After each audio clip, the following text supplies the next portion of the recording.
Thank you for tuning into this week's podcast episode of Traverse the Gray, where we plan to have clear, concise Christian conversations. This week we have Christina Robertson, who is a Christian marriage coach, on the podcast today, here to talk about relationships in marriage. She has a podcast of her own called Happy Spouse, Happy House, and she also creates content over on Facebook and TikTok even. Lastly, she even has a course coming out called Learning Biblical Basics for Your Marriage. So if you're interested in that, go ahead and head over to our Facebook page called Happy Spouse, Happy House. Again, want to thank you guys for spending your time here listening to this episode. And so if you guys could subscribe to the podcast, whether that be on Apple, Spotify, Facebook, or even YouTube, and give us a rating of 5 stars if you enjoy this podcast, I'd really appreciate it. Now let's hear a word from our sponsor. So Christina, how you doing today? I am fantastic. Any day above ground is a good day. There you go. That's what I like to hear. So with you being a TikTok content creator, I don't know if that's a negative term or not nowadays, but with you doing content on TikTok, at least from what I've noticed, when it comes to Christian spaces on that social media platform, sometimes it can seem, I don't know, divisive. And I'm not sure if that's just the algorithm spitting the divisive content out at me, because I know there are Christian content creators on there who make marvelous content, and I'm sure you know some as well. Absolutely. But why do you think Christians seem so divided on the app? Sorry, say it again. Why do you think Christians seem so divided on the app? Well, here's the thing. I've noticed a lot while posting all sorts of content. I try to post Christian content for everything, and sometimes I feel like if it's Christian content, it's not pushed through. But I have noticed, and more I've noticed this, is that there's a big divide in Christians, not just atheist Christian, but Christian versus Christian. I have so many people trying to fight with me on just basic biblical principles all day long. And it's gotten to the point where I'm like, you know what? We're not going to fight over this. This is not something that we're needing to have a division about. That's exactly what the enemy wants. So why would I play into that? So for me, it's really something that I've had to learn. I used to be that person that I was very upset whenever someone said something negative or against what I had to say, and I would take it very personally.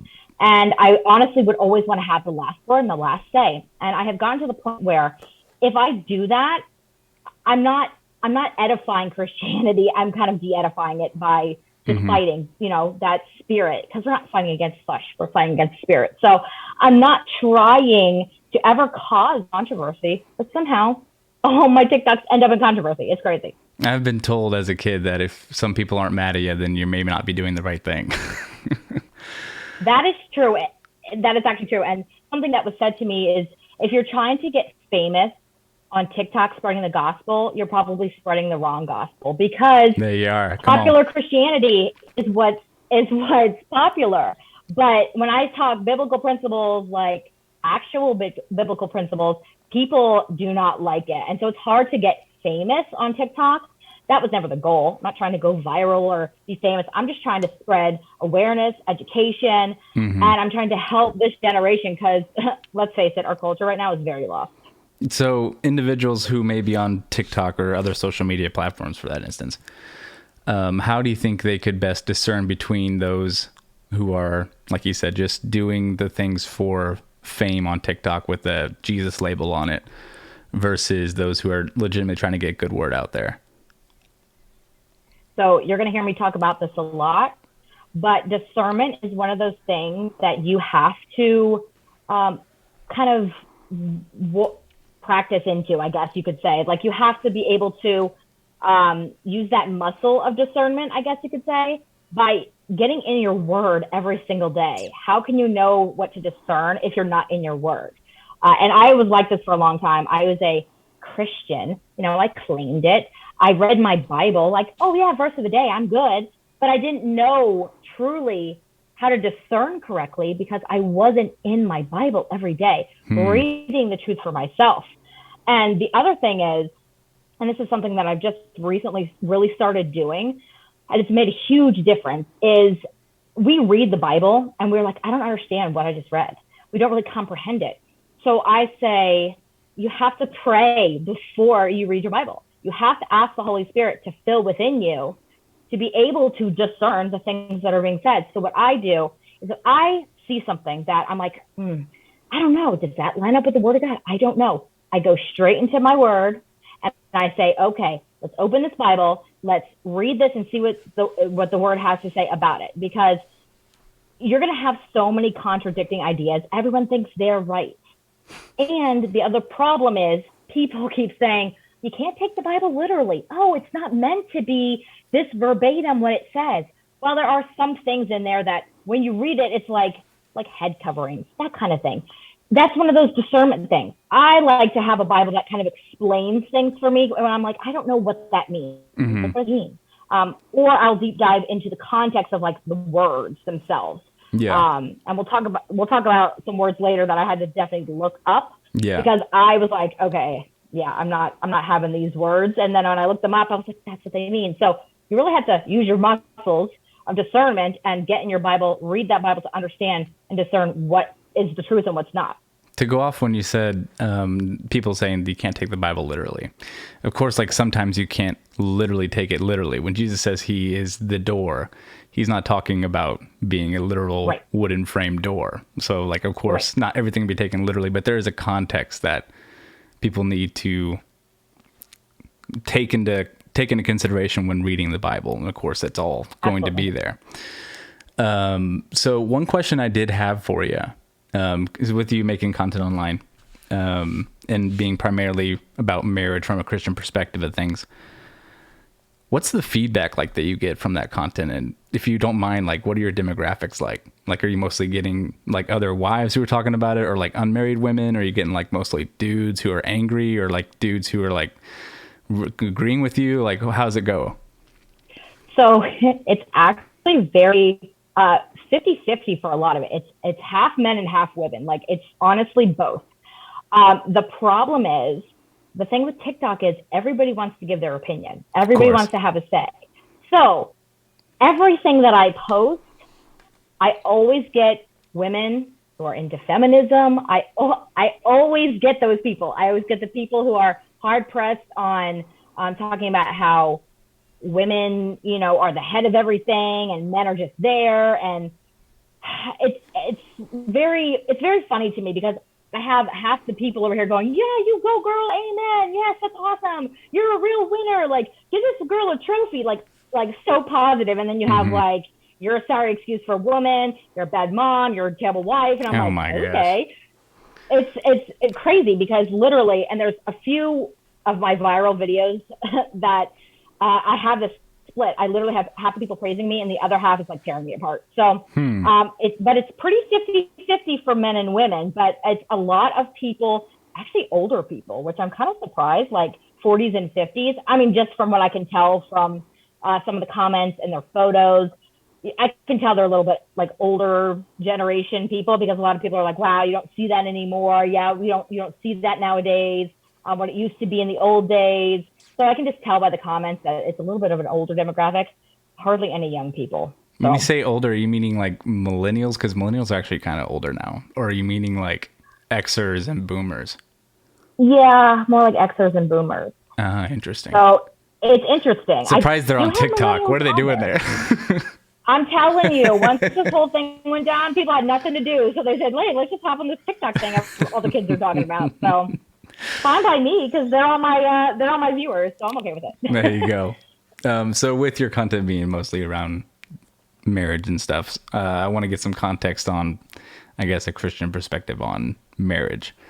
And so I guess God's design for marriage, as you mentioned it in a previous conversation that we were talking about earlier. Yeah. What is God's design for marriage and how does that look?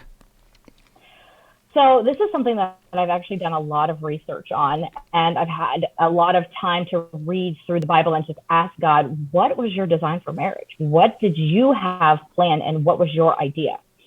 And it was interesting what I found because it was completely against what I thought it was. So that was kind of a humbling moment for me to say, wow, I'm not doing the things that I need to do in my marriage. So it goes back obviously to Adam and Eve. And there's a whole lot on marriage within Genesis 2. It talks about how Adam and Eve come together, they leave their mother and father and become one. But a couple points that I wanted to make on this, which I thought were so interesting, is the fact that God created Adam out of the dust. And he could have made Eve out of the dust as well, but he decided to pull from Adam's flesh and bone and fashion. I love this word now. He fashioned her. And another point that is cool about this is woman was the last thing that God ever created. She was the final piece of the whole thing. And so he fashioned woman from man. And that creates and symbolizes the oneness of and the one flesh of marriage, which I thought was so cool. It's like, wow, I never even thought of it like that. And so once he created them as one flesh, he said, okay, here's the thing. You two are level with each other. You're supposed to be equal, as in equal in value. One is not more superior than the other. One is not better than the other. But to the fall of man, he did say, hey, Adam, you're going to rule over her because, she made a mistake and you got to we're going to have you leading the way a little bit because, what happened here. So, and when I saw that, I was like, wow, that's interesting. Because, God created this way and for see it this way because God wants us to be examples for this generation. He wants us to have marriage be a symbol of his unity and his love. And crazy to me because while we're equals, we're equal to each other. We're not superior over the other. Mm-hmm. We have different roles. We have different characteristics and we have different duties. So we are both equal value, but we have a difference in what our roles and characteristics are. So once I started to deep dive into that, I started getting into the whole where it talks about man leaves his mother and father and they become one flesh. Mm-hmm. And then it started to take off from there. And then going into Ephesians, of course, I love Ephesians. It starts talking about the kind of hierarchy, the patriarchy of marriage. And this is where people kind of get like wonky a little bit because they're upset at the fact that God created it to be a specific way, but our culture now has it kind of upside down. And I do want to get into all that, but I want to take a step back real quick. Okay. All right. One thing I wanted to mention when it comes to, I guess, Adam and Eve and Eve, quote unquote, messing up. I think a lot of times people forget that Adam also messed up in that situation. Absolutely. When God confronted Adam about what happened, Adam denies any responsibility and tries to push all the blame off of him. So I just want to make sure that is also considered when talking about this subject as well. Yes. It's not like it's all Eve. It's all Eve, that right. woman. And I was going to say that, I was like, should I go off on that tangent? Should I not? But that is a very good point. And it's kind of funny. My husband and I were joking about this. And we said, so you're telling me that it wasn't actually Eve because God told Adam and Adam wasn't paying attention to what Eve was doing. Mm-hmm. So they both were at fault here. It wasn't just like, oh, Eve doomed us all. Nope, it was both responsibility. Both needed to take ownership for what they did. So it was not just a one-sided thing. Correct. And for some reason, it's really big. Maybe it's more so in, what do they call them, baby Christians or people young in their faith that look at it that way, that it's all Eve's fault. But I hope that, because like that's like a stepping stone to getting to like anti-women or like looking down on women in general, which is obviously not a Christ-like viewpoint. No, not at all. One thing you mentioned as well that I wanted to dive a little bit on is oneness. You mentioned oneness. What does that necessarily look like today in a marriage? Well, this gets kind of tough because it's hard in this day and age to have that oneness perspective in marriage. Being one flesh, being one together, God didn't want us just to be best friends. He wanted us to be on the same path together. So one thing that I heard that I was like, this is so true, is when you get married, you're together, you're one, right? Mm-hmm. And you're supposed to be traveling on the path together. So when you hit a bump, you go this way together. But a lot of the problems happen when each person wants to go their own way, and they kind of split and separate and don't think together as one. And that's why it's so important when you're thinking about getting married to talk about these things before you do it. One big thing that I always talk about is setting up expectations for your marriage. Because how can you expect to be one if you're not even on the same page? Like, if you're in totally different chapters, how are you going to be able to figure anything out? I mean, from how you handle your finances to how you're going to parent your kids to what pizza place you're going to order. I mean, people can literally lose their minds over the simplest things. So if we can stop creating a division ahead of time by just keeping that oneness and being one, then we're gonna pretty much save marriage in the respect of there's so many divorces out there because people are being divided because they don't stay on the same page with one another. And it's really sad to me because it's so simple. This is all simple, but it's not easy. But you have to make steps every day in order to keep it one and on that same track. One thing I want to mention about the divorce rate. So this is not to deter and think that the divorce rates aren't as bad. Okay, this is just so everyone understands the divorce rates. When it comes to divorce rates, what they count in, like the big statistic that like 50+% of marriages ended in divorce. What they don't differentiate in those statistics is the repeat offenders who get divorced more than once. They're just counting instances of marriages and then divorce. Now, divorce is still high. We want 0% divorce rate, maybe like small percentages of like rare cases of someone's an absolutely horrible person. Okay. Yes. But like still, I just want to make that distinction first. Well, yeah. And that's a good point to make though. Yes. It really is. And then the last thing, well, I guess we can go to, so you were mentioning Ephesians 5 when it talks about marriage. You can go ahead and just go over Ephesians 5 real quick, your notes on that. Okay, so this is actually my favorite thing to talk about, or one of the most favorites. And so I really want to read it because... Go for it. You have to get the context in order to speak on it. And I have a lot to say about it, so I'll try to power through this one, but take my time at the same time. So it says, "Wives, submit yourselves to your own husbands as you do to the Lord. For the husband is the head of the wife, as Christ is the head of the church, his body, of which he is the Savior.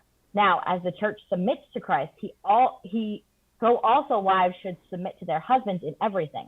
Husbands, love your wives, just as Christ loved the church and gave himself up to make her holy, cleansing her by the washing with water through the word, and present her to himself as a radiant church without stain or wrinkle or any other blemish, but holy and blameless.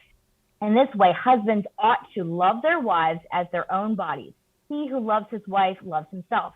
After all, no one ever hated their own body, but they feed and care for their body, just as Christ does the church.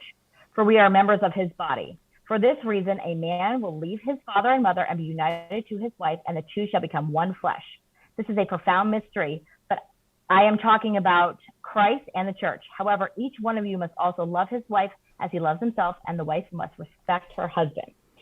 So in talking about this is where I got really upset when I first heard this. I was like, I did that whole, I ain't submitting to nobody. I'm an independent woman. No one's going to control me, dominate me, have power over me. That's not happening. And so God really started pushing me to read this. And I probably read this about 20 times. And I was like, what are you trying to tell me in this? Like, break it down for me. I felt this urge to be a submissive wife. And I was like, I don't know what this even means. What does this mean? So I was like, okay, what is the word submit? What does it mean in Hebrew? Like, let's go back a little bit and see what the context is. So there is the context of dominance, power, control, but the ones before that talk about respect, honor, bringing up, bringing near, reverence, honor. I said reverence, respect, honor, reverence, and being a helpmate. So when I thought about this, I was like, okay, so what does that mean? What does that mean for me as a wife? How am I supposed to submit to my husband? And then it talks about wives love, or husbands loving their wives. So I got to thinking, and God kind of revealed this to me one day when I was reading this. And he said, women they have a deep desire to be loved. Like that's what we want. We want to be loved. And men, they have a deep desire to be respected. But if you notice in this culture today, it is easier for women to be lovey and love on their husbands. And it's easier for men to just say, oh, hey, I'm just going to keep the peace and I'm going to submit to her just so I don't have to hear her nag me or whatever. Mm-hmm. And so I thought, okay, so why then did Paul write it like this? Why did he say, wives, you're supposed to submit to your husbands, and husbands, you're supposed to love your wives? If you think about women, we're natural lovers. So, and it's harder for us to want to submit because we like to be in control of everything. So I think that Paul specifically wrote to the other because it's against our nature. Like our nature is that I'm going to love, but I don't want to give up any control. Mm-hmm. Men are like, well, I want to be, in control, but I'm just going to let her do it so I keep the peace. And it's not maybe as easy to love her the way that Christ loved the church. And that's the key. So with submission, it's not like you're a doormat. It's not that you have no opinion, no say. It's not that you don't get any part in the marriage. You make decisions together. You do things together. But your husband leads the household. And I really started to wonder, what does that mean? And it was pointed out to me, he's going to lead the family to church, lead the family in prayer, kind of be that head of household saying, okay, I am like Christ in the church. I'm going to sit here and I'm going to love my family. I'm going to lead them in the direction. I'm going to protect them, provide for them.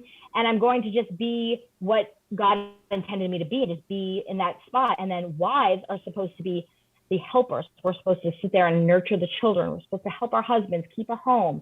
And everybody always throws that, what do you live in the 1950s? Mm-hmm. Well, no, but I mean, it wasn't terrible back then in terms of how the interactions between husbands and wives were. And, it's kind of like those were simpler times, and now we've overcomplicated everything. So to me, loving your wife like Christ loves the church, that's love, the verb, not love just, oh, I love you. It's a feeling. Love is an action word. Mm-hmm. And same with submitting. Submitting, respect is what I kind of correlate it with. Respect is also an action. I know that there are lots of women out there who disrespect their husbands in the way that they talk to them, the way they talk about them, the way they talk to other people about their issues. And then I know the men do the same thing. They don't honor their wives in public and love on them in public. And it's really sad because we're taking these words that are so good and we're kind of like, okay, well, I love you. It's a feeling, it's whatever, but we're not putting into action by honoring each other and loving each other with our actions.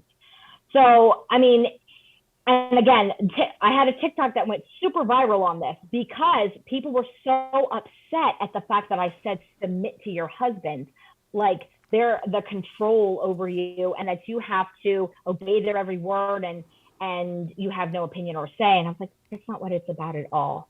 And the one that made me go so viral is I told people that I served my husband his plate.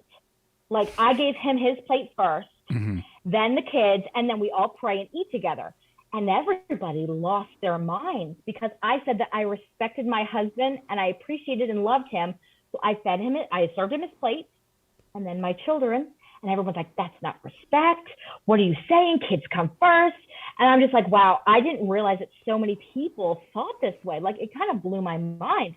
And I'm like, oh my gosh, maybe that is why marriages are all out of whack, because we don't even have the right mindset about it. We don't even have the right thought process of how it's supposed to go. I mean, think of it this way. You have a marriage and you're not cultivating it. You're basically giving all your attention to your children, leaving your marriage as okay, I married you. You're going to be around. It's fine. When they leave, then I'll fix it. By that time, you have nothing left. Mm-hmm. Not always, but a lot of the time your spouse then feels empty. So it's like submitting to your spouse is not something that is something to be embarrassed about, ashamed about. It's actually something very honorable. God calls us to do it because he knows that men need help. Love you guys, I do, but y'all need some help sometimes. Sometimes you need that like little... A lot, if I might add. Yeah, a lot. That's okay though. And that's the thing, like the power of a praying wife, that is one of those things. It's like, we should be like guarding up behind our men. Like we should be lifting them up in prayer. We should be standing behind them and using our actions as a way, because I get a lot of this is, well, my husband won't lead. My husband won't be the head of the household. He's not following God. What do I do? Like, that's my most common question is, what do I do? My husband's not following Christ. And I always say the same thing, because this is what I did. This happened to me. This is why I'm so passionate and I share it, because this was my life. My husband literally grew up with no church background, no Christianity. And there were a lot of things that happened between us that were really bad.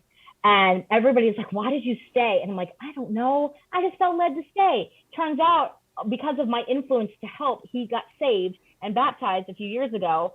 And now it's like, it's completely different. Like, he's just a totally different person. Wow. And they're like, what did you do? And I was like, listen, this is all I did. And it sounds like this is all I did, but that's what I'm saying. This is simple. We overcomplicate it. I prayed fervently for him. If you've never seen War Room, watch War Room. That'll give you a very good description. And that's exactly what you should be doing, is getting in your prayer closet, writing verses out, praying over your husband. I pray over my husband morning and night, every single day. The other thing is 1 Peter 3. It talks about if your spouse is not godly or acting godly, that you can win them over by your actions and your behavior. And you don't even have to say words. Because for a while, I used to preach at him and tell him, you need to go to church, you need to change, rah, rah, rah. Okay, that didn't work. That never works. You need to show Jesus through you.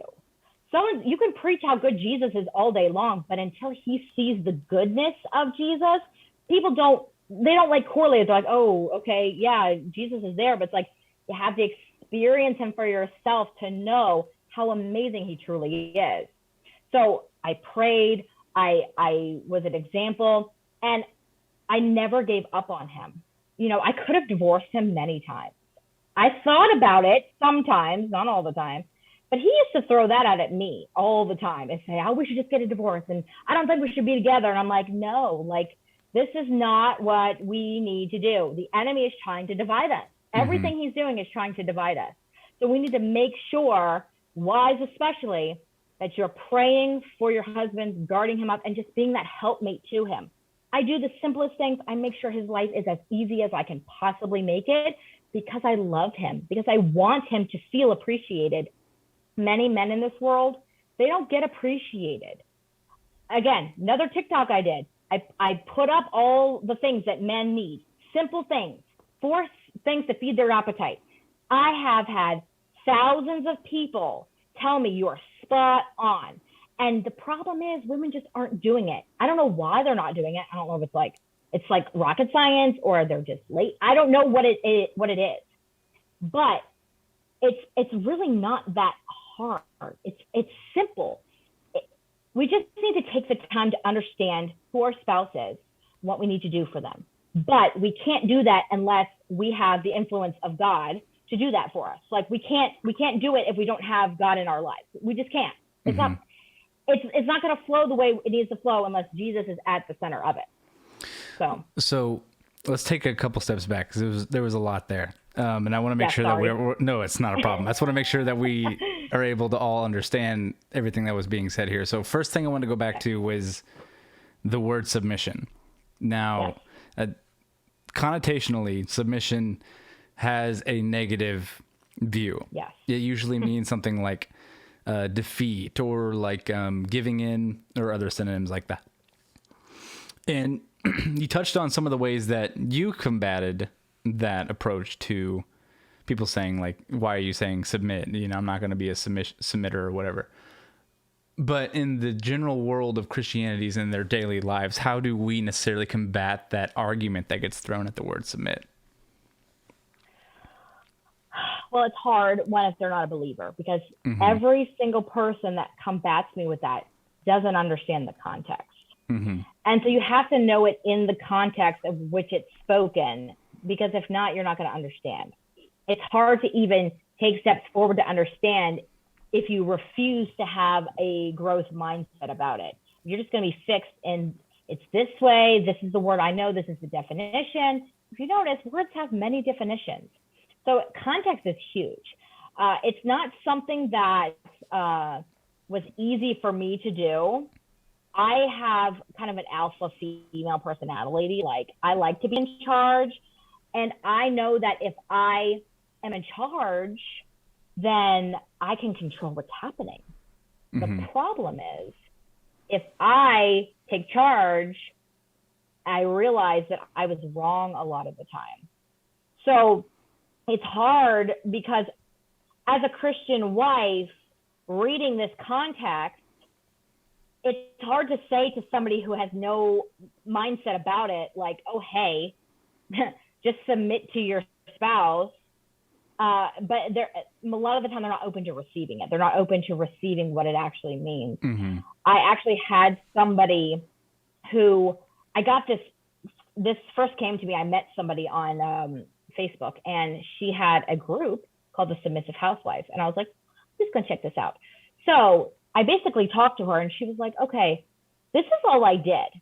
This is all I did. And this is kind of what opened my mindset into that context. And I just had to have it explained the correct way for me to be able to understand it. So this is something that could be done once you explain what does being a submissive wife mean? Like, what are the actions you actually take in order to show that you're a submissive wife? So she said, I just had this urge one day to just start doing things for my husband that I wasn't normally doing. And I did it without telling him. I did it without any other prompting other than the Lord just said, do this. So she's like, I made sure that I made his meals for him. I serve his plate. When he comes home from a long day's work, I take his boots off. I give him his favorite snack. I buy him his favorite snacks from the store that he wants. I do all of his laundry. I make sure everything's done for him. I make sure the house is clean. I make sure I keep myself up. That was just something that she loved doing. Like, she liked being pretty. Mm-hmm. And the funny thing was, though, that she's like, I noticed, though, once I started doing this, that he was very like, hey, babe, go get your nails done. Hey, do you want to go out? Like, so her doing that kind of changed the dynamic of the marriage, because she was like, something's missing. I don't know what it is. So if we can explain it in a way that non-Christians can understand it, we can kind of start to bridge the gap. But it's really hard for somebody, like I said, in that fixed mindset who's like, oh, no, submit, dominate. No, I'm independent. I deal with my own self. Like, I'm good. I don't need that. Mm-hmm. And it's like, if you really understood what it meant, I can tell you 100% in my experience, the best thing I've ever done. Best thing I've ever done. And so I'm assuming that any single male Christians that are listening to this whole marriage thing sounds real nice right about now. But yeah. One thing I do want to mention, that there is another half of this conversation. Absolutely. And so for the husband sides of things, mm-hmm. What does it look like to love your wife, as Ephesians says? Well, this is something that I'm seeing a lot, unfortunately. And I don't know. Well, okay, I'll say this. I'm seeing more and more women talking about men abusing their wives. So hold on with me for a second, because I know you're like, oh my gosh. I'm talking about the mental and emotional and the verbal. Mm-hmm. I'm not talking about the physical. And I think this is something that gets really overlooked a lot, because we think abuse is verbal. We think domestic violence. We think like all that. But we don't think about how somebody talks to you, how somebody reacts towards you. So really, loving your wife is something that you need to understand, that when you love your wife, you are serving, you are sacrificing for her. You're giving yourself up for that person. And a lot of people say to me, well, if I sacrifice and serve, then then what do I get? But we're supposed to mutually love and respect one another, right? Mm-hmm. So if we're both serving and sacrificing for one another, nobody's lacking. But the issue is, a lot of the time, that one person is and one person is not. So then it gets all unbalanced. So loving your wife is the actions that you take towards her, the way you speak to her, the way you communicate with her. Don't treat her like, oh, you're my punching bag, not literally, but, verbally. Like, oh, hey, I'm angry. I'm just going to take it out on you. And what I found out in my own marriage is that my husband was like, the reason that I did what I did and I said what I said was because I knew I was safe with you. It's not an excuse for the way I excuse for the things that I said, but I knew that you would listen to me. I knew that you would be there for me no matter what. And yes, it wasn't the right thing to do, but I felt comfortable being able to express how I was feeling around you because I knew you weren't going to divorce me. So I was like, that's fine. I understand that. But you loving me shows me that you are willing to have your self-control. You need to have self-control in all situations, because a lot of the times men are not actually mad at you. It's the problems around you that are causing him to be upset. And if you do one little thing, that triggers all the other things going on in his life.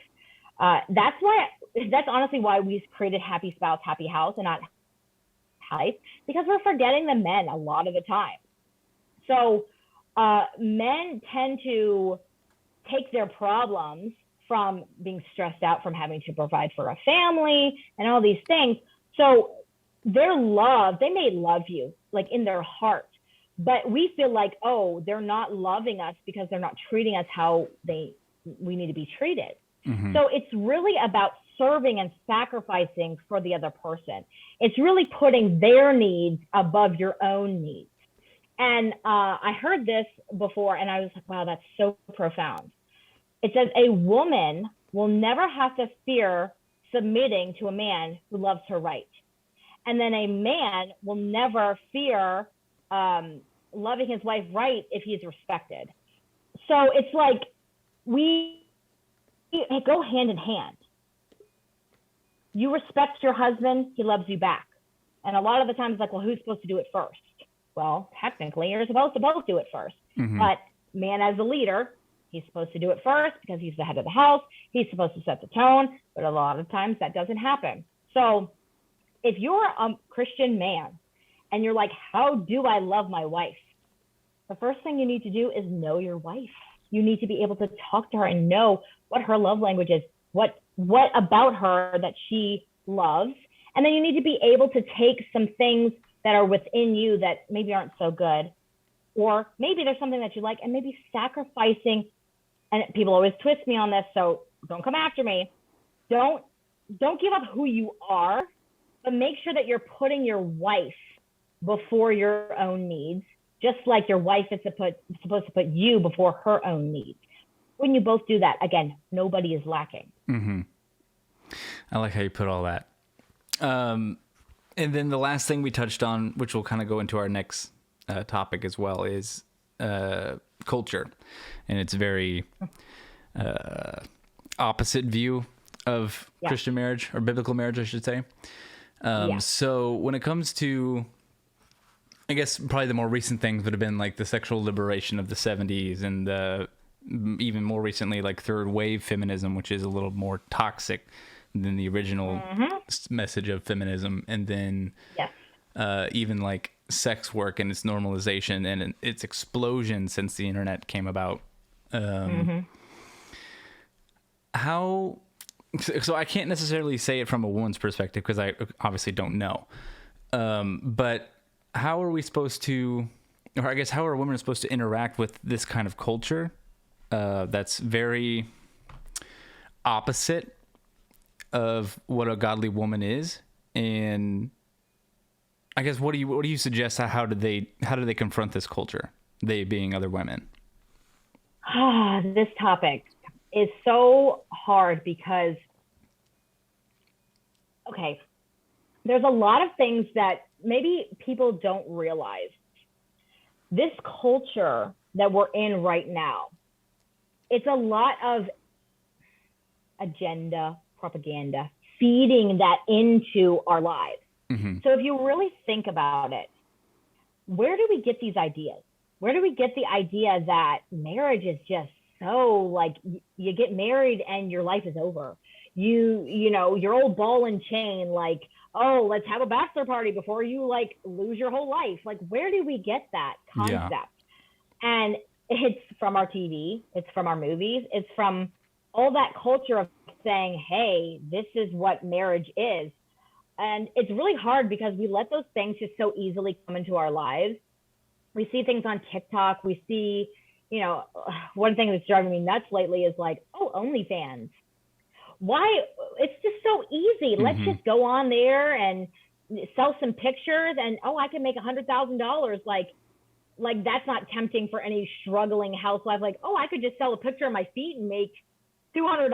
Like, I know that's a little crazy to say, but this culture has breeded it so that sex is like, it's not special anymore. It's just a common thing that we talk about, and just we take all of what God had designed for sex and marriage and we just twist it. And the enemy is just like, oh, he's so cunning because he's taking this beautiful sacred thing and he's twisting it so that it seems normal outside of marriage, normal outside of marriage.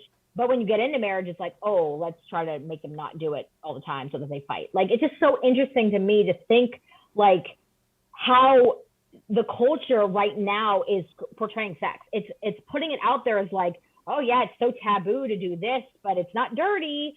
But it's just crazy because we're thinking about, okay, so how does a godly Christian woman even like survive? Like, what do you do? And the other part about it is there's also purity culture, which that can be toxic as well. I have people that I talk to all the time that are like, oh, I didn't think I could do that because, purity culture. I'm like, we need to stop getting our source of information from the mass media, from social media. We need to go to the Bible and read what God says about it. And that's the hardest part because like sex and God is weird. Like, I don't know why, but I used to think this way, but now I'm like, why did I ever think that was so weird? Like, why God designed sex? Why are we not letting him in it? And people are like, why would we let God in it? That's so weird. I'm like, you haven't even tried it. If you haven't tried it, there's a secret tip for you. Bring God into your intimate life. Pray about your intimate life with your spouse. I guarantee you, game changer. So we really need to be filling our minds and our hearts with the things of God and what he says about sex, and not what our culture says about sex. Culture has a way of making sex be the thing that single people do and the thing that married people don't. Yes, and that drives me nuts. Yeah. The next question I had, so we'll kind of shift over to, I guess, the way men are viewed. So I guess there's a couple views of men that are being thrown around in culture.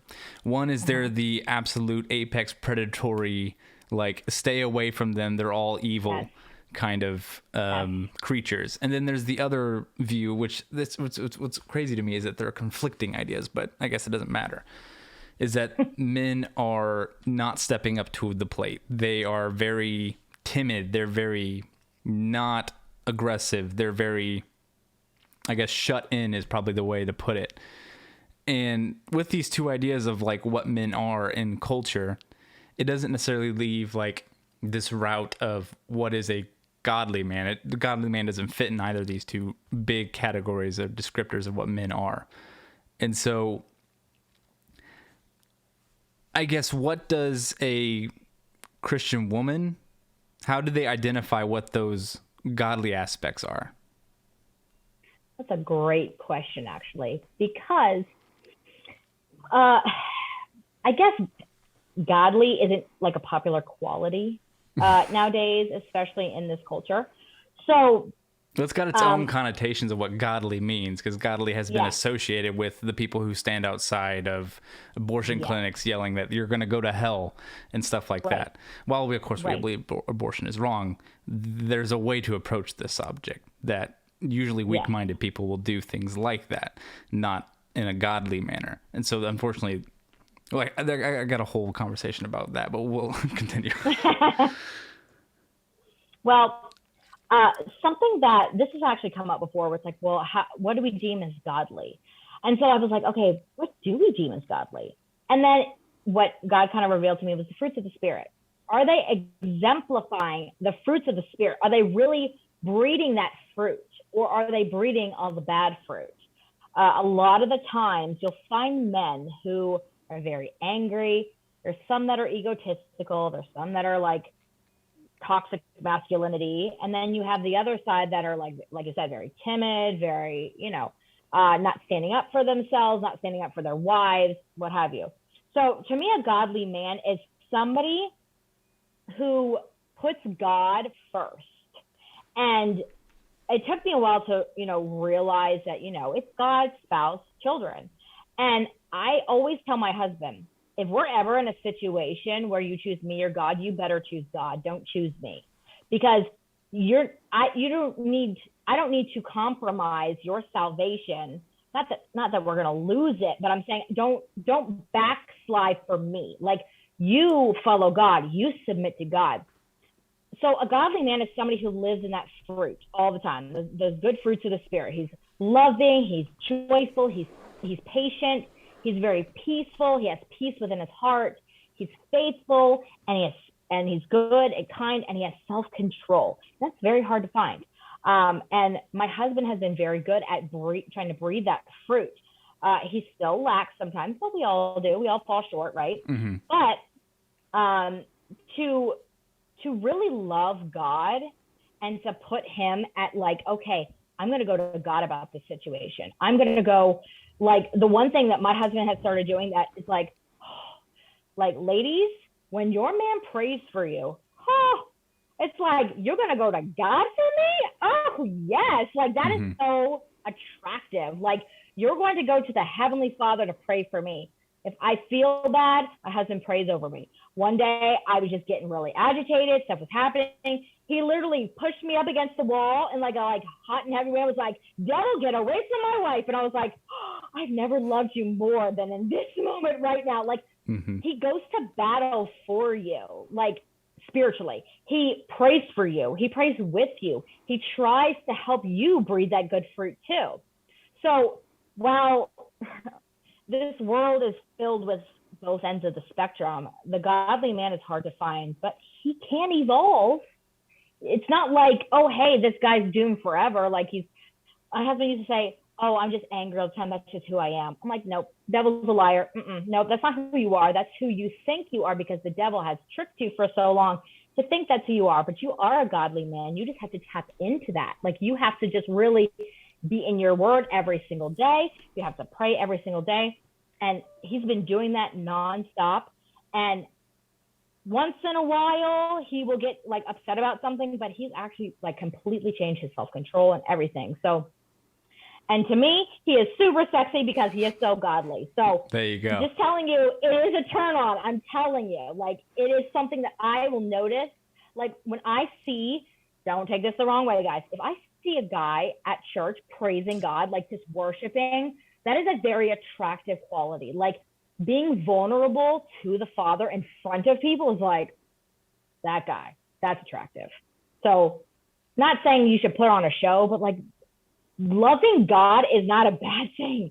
Showing love for God publicly is not a bad thing. That's actually what women of God are looking for.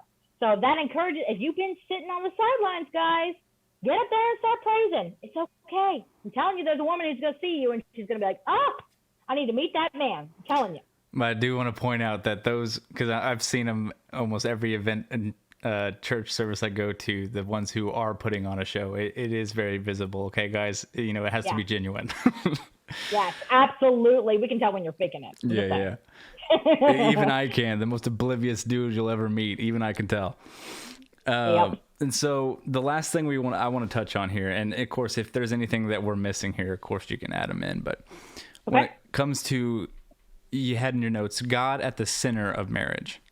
Can you explain what that means for people listening?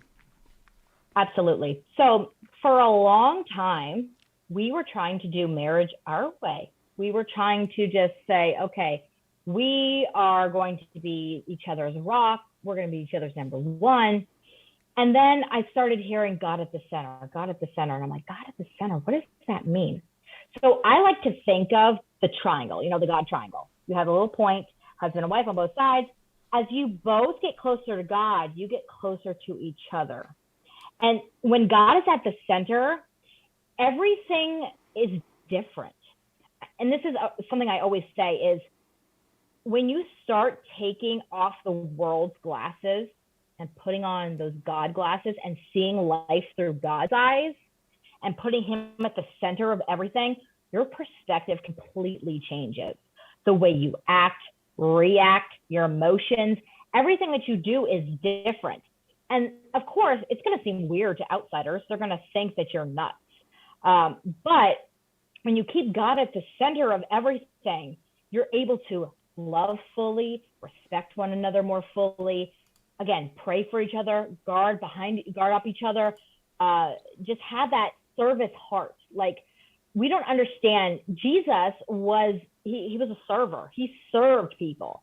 And it's funny because in culture today, being a leader means you lead, but in like the Bible context, it's like, in order to lead, you have to serve. Like, you have to serve first in order to lead. So going to God for everything, keeping him as your pointing, North Star, as the thing that you always run to, it's going to make a huge difference. Like I said, we did our marriage for 12 and a half years, not putting God at the center. And people think I'm crazy. They're like, oh my gosh, you talk about Christian marriage. The past 3 months, 2 or 3 months, we have both decided we need to change. We have learned more about God and each other in the past 2 months that we have had God at the center of our marriage than the whole 12 years we've been married. So if that doesn't tell you anything, it doesn't have to be a long time. You don't have to become like a theologian and a scholar in the Bible to have God at the center. And I'm all about relationship. You have to build that relationship with God. Mm-hmm. So as you both individually with God and keep him at the center of your lives, he can be the center of your marriage. However, here's one thing that I'm always like, you got to know this. This is something you got to know. When you follow God and you keep him at the center, the enemy is going to attack you. And this is the part that people don't get past this point a lot of the time. Because the enemy is going to attack you. The thief, he comes to steal, kill, and destroy. Thieves don't break into empty houses. He's coming because he knows that you together are a force to be reckoned with. What happens when you have a happy, God-filled marriage? You have kids that you teach how to be God-filled people. Then they grow up, they replicate what you did, they get married, they have children, and guess what? We have a bunch of fun-loving Christian people spreading the word, and the devil doesn't want that. So every time, it's so funny, every time we start really like, okay, we're doing this, we're doing that, the enemy comes hard. But I've noticed that if you just hold on and you just pray through it and you keep that faith, there's like a point where like something just shifts and like all that stuff that comes at you, you're just like, it's cool, God's got me. Like, it doesn't faze me anymore. There's stuff. This has been the hardest season in our life the past couple of weeks. I mean, my husband lost his job that he had where he was very financially secure. And we got to a point of like, we just didn't have any funds coming in. And we were like, oh my gosh. But since we were so focused on God, it didn't faze us like it would have. Like before this would have probably destroyed us. Like we would have been like fighting and everything. But since we kept God at the center of it all, I'm telling you, the harder you love God and you seek God and you go after God, he will bless you. And I don't mean that like, oh, love him and he'll bless you. Like it's a favor, like it's a debt he owes you. I don't say it like that. I'm saying truly, if you seek after God with your whole heart, he will bless you in ways that you can't even describe. He literally pulled through. I'm talking like funds came in out of nowhere at the exact right time. And it's only because we did, instead of what we always used to do is worry and freak out, we kept God at that center. And our mindset was in a way of saying, okay, God's at the center. He's got this. We still have to put in the work. It's not obviously God's just going to genie in a bottle it and go, boop, yeah, there you go. All your bills are paid. We had to put some work in. Yeah. But we totally did it in a God's at the forefront. Like God's in the middle of all this. So we don't even have to worry. He guided us where to go. He's like, okay, you need to go here. You need to go here. We executed where he sent us, and boom, He took care of that whole situation. So again, 2 to 3 months of seeking God with our whole heart and putting him at the center has changed our marriage more than 12 and a half years. And that's insane. What I've heard, I don't know if that's a testimony or not. No, that's huge. That's awesome. I'm dumbfounded by that information. What I've heard when someone says they're praying for God to do X, Y, or Z. So like I'm praying for God for patience, for example. You're going to be put into situations where you have to exercise patience. You're going to be put into impatient situations. If you're praying for God for financial help, you're going to be put into situations where you'll have to earn financial gain. It's not, like you said, it's not just a genie in a bottle kind of thing. It's not a prosperity gospel message that for some reason was super popular, even though it's so dumb.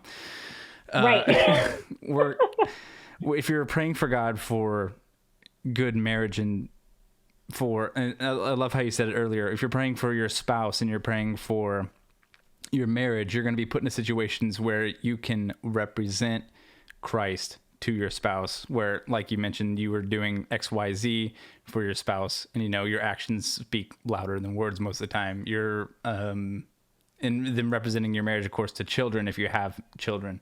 Not you, I mean people listening, but that's what it means when we're saying like praying to God for these things. We're praying for these things. You're going to be provided with situations where you'll get to actually exercise the love of God in those situations. Is that accurate what I'm saying? Okay.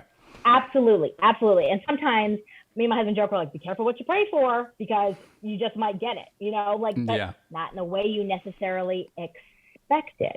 And here's the thing. God will always answer your prayers. Sometimes it's going to be no, sometimes it's going to be not right now. The other thing is that God allows you to go through situations to make you stronger. Only I'm sitting there because all that I went through, I look back, I was like, I see now, like hindsight's 2020. I see now why you let me go through that, because now I'm teaching on it now. And ironically, the people that I'm helping coach and counsel are people that I went through the exact same thing. It's not a coincidence. Like, God is doing this on purpose. Mm-hmm. He knows where I was and where we were at. And so those people that are coming into our lives are in like literally the almost identical situations that we were in. So if you're going through a struggle and you're praying, hey, God, I really need this, and this, he's not going to remove the storm.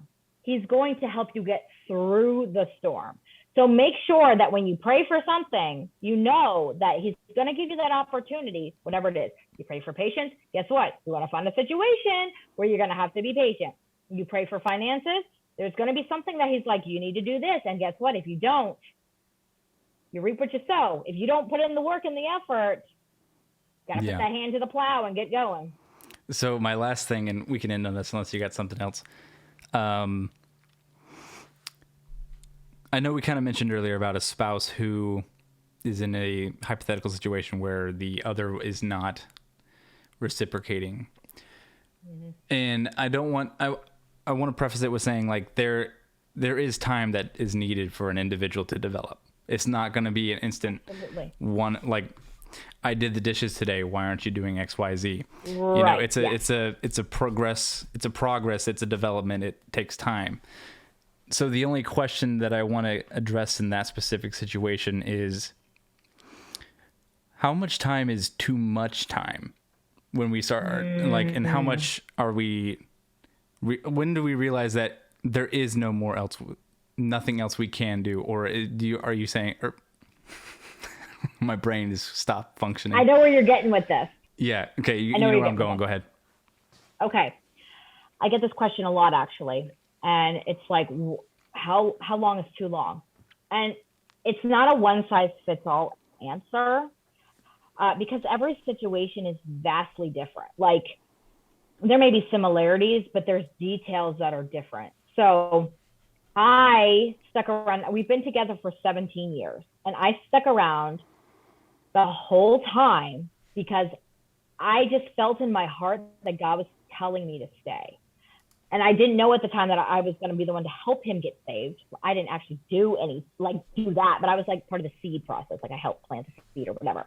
So why did I wait so long? And it's funny because people for years told me, you should leave him, you should divorce him. I'm like, no. Like, and now we have one of the greatest marriages, and everybody else is either divorced or single or unhappy. So there's not really an answer on how much time, but more, what is God telling you to do? What is God speaking to you to do? Because in some situations, it may be like, okay, like he knows that this person's not going to change.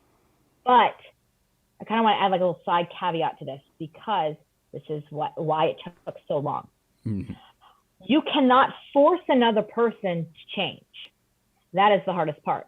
Mm-hmm. And if you tell someone you need to change, guess what? They're not going to change. It's probably going to push them in the opposite direction, if I'm being honest. So what I've started kind of helping women, because, you know, I mostly speak to wives. I speak to some husbands, but mostly wives. I say this: pointing out his flaws and saying you need to do this and that is not going to work. All I can suggest to you, aside from praying for him and being a godly example, is you need to find what's within yourself that needs changing and growing. Because we can only be accountable for our own actions. We can't be accountable for what other people do or do not do. So if you're going through your marriage, and I say going through, like you're kind of just going through it, you're not actually like working at it, look within yourself for a little bit. And this goes for husbands and wives. Mm-hmm. Look within yourself and say, hey, I'm pointing out all their flaws, but what in myself needs changing and growing? Because what happened with us was I kept telling my husband, you need to change, you need to do this, all this stuff. And he's like, what about you? Like, these are things that I need that you're not doing. And I was like, oh my gosh. Like, I wasn't even, like, I thought I was so righteous. I was like, I'm just like, I know the Bible better than you, so I'm more righteous than you. Like, I did that. Mm-hmm. And I will admit, I was a bad wife for many years because I kept pointing the finger and I would not look at anything within me. And I always pointed my finger back at him. So I had to do one of these and start looking back at myself. So I started saying, okay, what about me is something that is not bearing the good fruit? What is something that I need to work on that could change my marriage? And there's some things that my husband was specifically like, you know, these are things that like I need and whatever. And it's funny. And I just found out about this like a week ago. He told me, he's like, you know, what really changed me is I saw a change in you and it made me want to elevate myself for you. And I was like, whoa, like, so you're telling me that since I took charge of my own self and I made a change, it inspired you to want to change for me. So that's the hardest part, is people keep wanting to point the finger at the other spouse and not take accountability for our actions. Guys, it sucks. It sucks to look at our own flaws. It sucks to point out all the things that we do wrong. 100%. But you have to take extreme ownership for your life. You may not be the fault in every situation or in any situation, but you may have a fault in it. So when I look at a situation, if my husband's upset about something, I'm like, did I personally do anything to be at fault in this situation? Is there something that I did? And I look long and hard, or I say, is there something that I did that whatever, or in any situation? I've just learned to do this in everything. What fault did I have in it? And if I had fault in it, I say, I'm so sorry. I apologize for it. And I say, you know what, if I did do something, I need you to tell me so I can correct it. That's the other thing, is we're not telling our spouses, we're just withdrawing and saying, I'm just not even going to speak up, because if I do, I get walked all over. That's a whole other issue in itself. Yeah. That's part of communication, which that's just a whole other issue. But if you really think about it, if we start to change within ourselves, we can inspire our spouse to change. And I guarantee you, if they feel that need to change, they will change. Some people, it's hard because they just don't see the flaws in themselves and they don't want to change because they think there's nothing to change, or that they're fine and everything's good, and they're in that whole denial, like, you know, I'm good, like, you're the one with the flaws, not me. But it's a personal accountability. You have to personally grow and change your own self.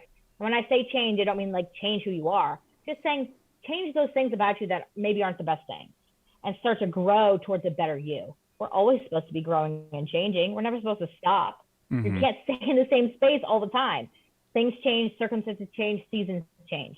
You have to be willing to look inward and always be fixing the flaws that you have, and then that can inspire your spouse. So not a definite answer, but definitely look within yourself, first of all, but then say, hey, God, what do you want me to do? What do you want me to do in this situation? You know, God gives an out for marriage, but that doesn't mean you have to take it. That's the hard part that people don't understand.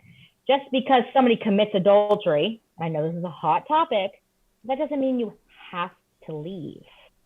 You need to find out what God says to you personally. That's why I could give you a broad answer, but everybody has to be able to speak to God and have the Holy Spirit convict them of whatever they need to do. And so there's a couple things I want to go here.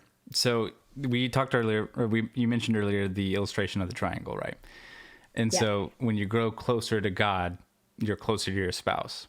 When we say this triangle, it's not an equilateral triangle where all 3 points are equal distance. God is always waiting for you to turn around to him. He's much closer. So if we're looking at a triangle that's an obtuse triangle where the points here of God and then us here are on the outside, if we move closer to God, we are, in terms of mathematical, closer to the distance of here than we were from here to here, the hypotenuse of the triangle. Yes. And so there's that point. I wanted to make that. And then, oh shoot, I had one other thing, but then I was trying to think of 8th grade math terms, and now I'm forgetting the rest of it. I was like, man, he's good. Nice. No. Shoot. Man, I'm kind of mad that I forgot that last point that I was going to make. Anyway, though. God, bring it back. Bring the point back. Come on, Lord. The point is, it may be time to go. I may be stalling too long. But Christina, I really thank you for coming on to here. I've had a great conversation. If you guys are interested in learning more about Christina, she does have a Facebook page, over on TikTok as well. Happy Spouse, Happy House. Am I getting that correct? Yes, you are. Okay. So, y'all, I enjoy her content, and I am a 26-year-old dude who likes video games, okay? With a wife and kids, you know, I'm that guy, and I enjoy the content, so I'm sure you guys would too. I appreciate that a lot. Thank you. So don't go anywhere. We'll get at the end of the show, and thank you all for watching. Thank you for tuning into this week's podcast. Wanted to thank Christina again for coming onto the podcast. If you're interested in learning more about her and her stuff that she does, head on over to Facebook and go to Happy Spouse, Happy House, or feel free to email them at thehappyspousehappyhouse@gmail.com. Also, if you are on TikTok or listen to other podcasts like mine, you can also check out her podcast, which is also called Happy Spouse, Happy House, and on TikTok, which is at Happy Spouse, Happy House. Again, thank you guys for listening to this podcast. If you want to keep up to date and support this podcast, feel free to give us a rating on either Apple or Spotify, and do subscribe to the podcast, whether that be on Apple, Spotify, YouTube, or Facebook, wherever you listen to podcasts.